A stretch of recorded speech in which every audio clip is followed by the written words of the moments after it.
હમણે જ જેમ સાંસદ સાહેબે કીધું 1-2 સ્કૂલોમાં એવી ઘટના બની, તો એ ઘટના કેમ રોકી શકાય, પ્રિવેન્શન કેમ થઈ શકે? બાળક જ્યારે નાનું હોય ત્યારથી જ આપણે એને શિસ્તના અને સંસ્કારના પાઠ આપીએ તો આવી ઘટનાઓ ઝીરો એરરથી થાય.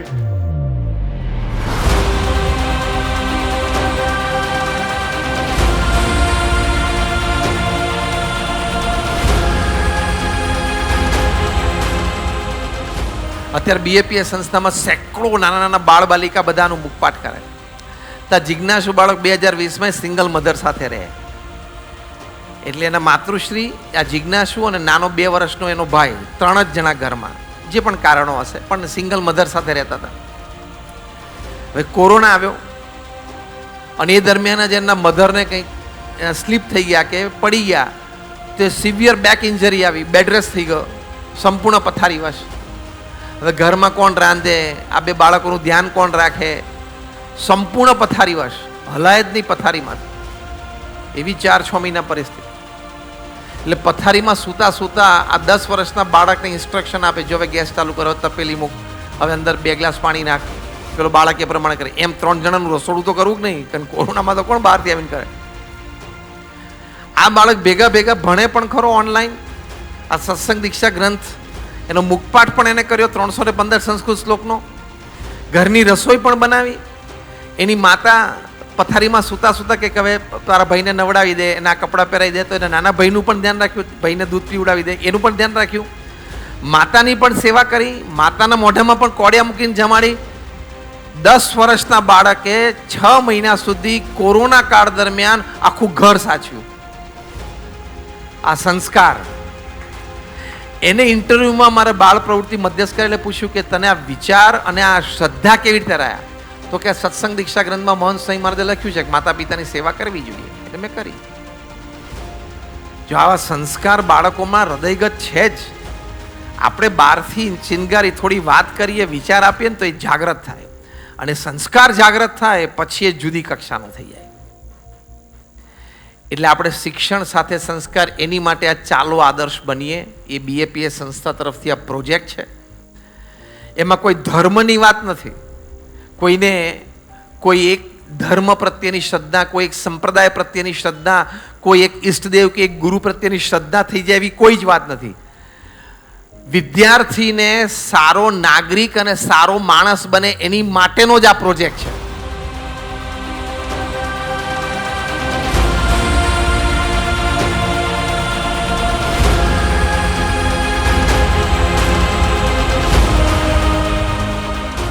પ્રમુખ સ્વામી મહારાજની પાસે એક બોરસદના શિક્ષક આવ્યા કે સ્વામી મારો ગુસ્સો એટલો બધો જબરજસ્ત છે ને, કંટ્રોલમાં જ આવતો નથી.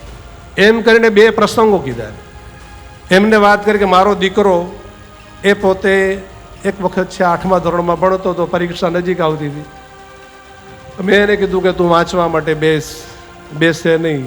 અને મને જે ગુસ્સો આવ્યો, એની જે સાયકલ હતી ને, સાયકલ પર એવો મેં પ્રહાર કર્યો. અને જ્યારે એ સાયકલ વેચવા માટે ગયા ત્યારે ભંગારવાળાએ પૂછ્યું કે ભાઈ આ તમારી સાયકલની સાથે એક્સિડન્ટ કોનો થયો છે કે જેના આધારે આવી સાયકલ થઈ ગઈ? મારી દીકરી વાંચતી નહોતી, રેડિયો સાંભળતી હતી. એ વખતે રેડિયો પર મેં બેટથી એટલો પ્રહાર કર્યો, રેડિયોના ભૂકા બોલી ગયા.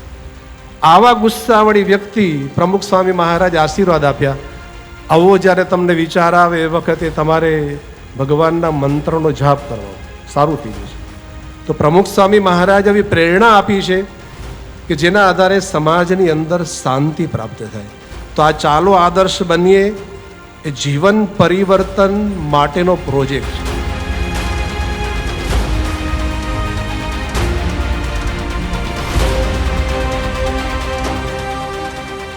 લોકોની માનસિકતા માત્ર ને માત્ર પરિણામલક્ષી છે.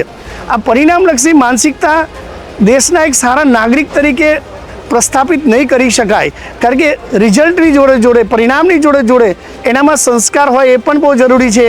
એટલા માટે આ બીએપીએસ સંસ્થાએ જે મુહિમ છેડી છે, જે સરસ મજાનું કાર્યનું બીડું ઉઠાવ્યું છે, અમારી શાળા ચોક્કસ એમાં સહભાગી રહેશે અને હું તમામને વિનંતી કરું છું કે પ્લીઝ આપ આ મુહિમમાં આ અભિયાનમાં આપ જોડાશો તો ચોક્કસ આપણું બાળક મને એવું લાગે છે શિક્ષણ અને સંસ્કાર આ બંનેનું સરસ મજાનો સમન્વય સાથે મારા દેશની મારા ભારતની અને વિકસિત ભારતનું સ્વપ્ન પૂરું કરશે એવું લાગે છે.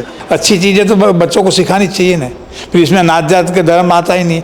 अभी देखो अभी ऐसे हर सैटरडे बैगलेस डे कर दिया, वो उस दिन हम लोग इसको अमल में ला सकते हैं और डेफिनेटली हम लोग इसको अमल में लाएंगे. ये मेरा वादा है. શૈક્ષણિક કાર્ય અને ધાર્મિક કાર્ય સોનામાં સુગંધ મળે એ રીતનું છે. ખૂબ ચમક આપશે કે શૈક્ષણિક કાર્ય પહેલાં તો ધાર્મિક કાર્ય જ જરૂરી છે. ભણતર પહેલાં ઘડતરની જ જરૂર છે. સ્વામીજીએ કીધું 35+5 મિનિટ ભણતર કરાવો પણ 5 મિનિટ સંસ્કાર આપશો, ઘડતર આપશો તો જ એ કાર્ય સિદ્ધ થશે.